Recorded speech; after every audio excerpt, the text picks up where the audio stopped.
How good does it feel be back home hosting Elite Eight, having this team there, especially after last year's disappointment?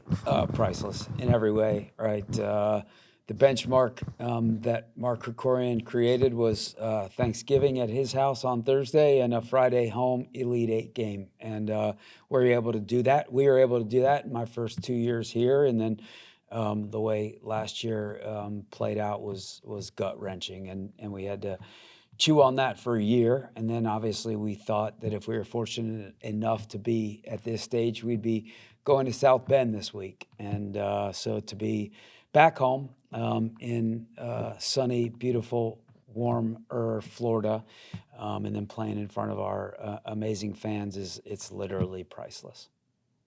Talk about that second half. Obviously, you guys went up with the goal from Mimi at the break, but you get the second one, Georgetown starts pressing, and you're able to get that third. How important was that, and how impressed with the response from the team were you? Yeah, we talked a lot about going into the game about just mentality, right, and being the tougher team, both physically and emotionally, and dealing with tough moments. And it was so big to get a goal before the end of the first half.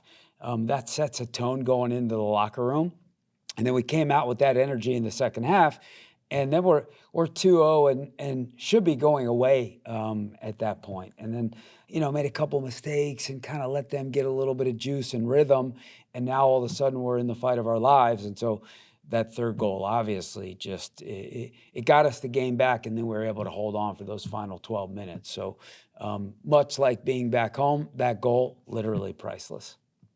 I think when Mimi had the nosebleed before she came back in, scored a goal, looked like might have been Taylor Suarez. I can't remember exactly who was vocal with her teammates.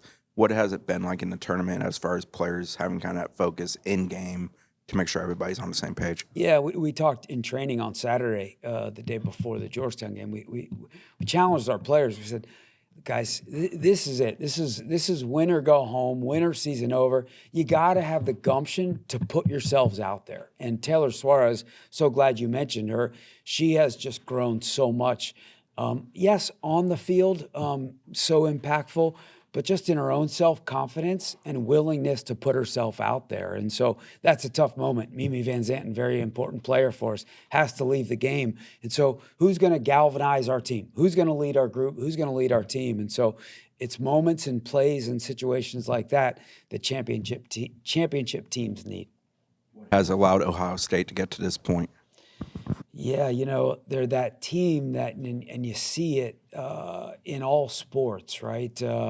It's kind of like I remember the story of VCU men's basketball. I don't know what year that was. It was a long time ago.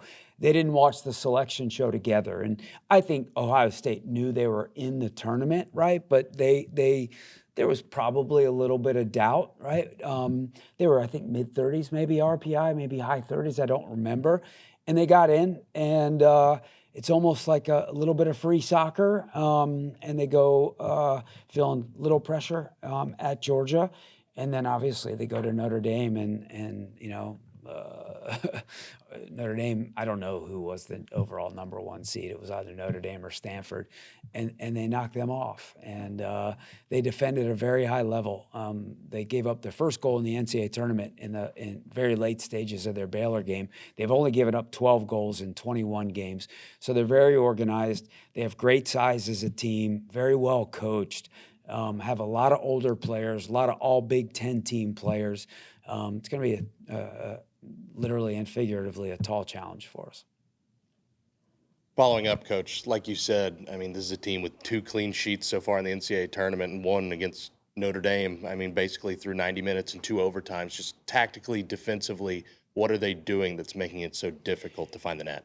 Yeah, organized. They stay in spaces. They clog spaces. They don't let teams. It's very hard to get behind them, and that's Notre Dame loves to get behind teams. And no real clean, free, or limited clean, free, good looks. Notre Dame had 36 shots in that game, but only I think 5 or 6 were on frame, right? So, you tell your team, right? And even sometimes when we man mark certain players on set pieces, even if they get a head on it, it can't be a clean head, right? It's got to be disrupted. And so they're a very disruptive group. And then they have phenomenal goalkeeping. Their goalkeeper was the goalkeeper of the year. I don't remember whether she's a senior or a fifth-year senior. She's tall. She's got a big presence. So it's a collective thing. They're playing in a 4-4-2, and they don't really sit in. I mean, they sat a little deeper in that Notre Dame game, but I think that was kind of the shape that the game took. But like I said, they are organized, they're cerebral, and they don't get pulled out of many places or spaces. Anything else? All right. Thank you, guys. Appreciate it.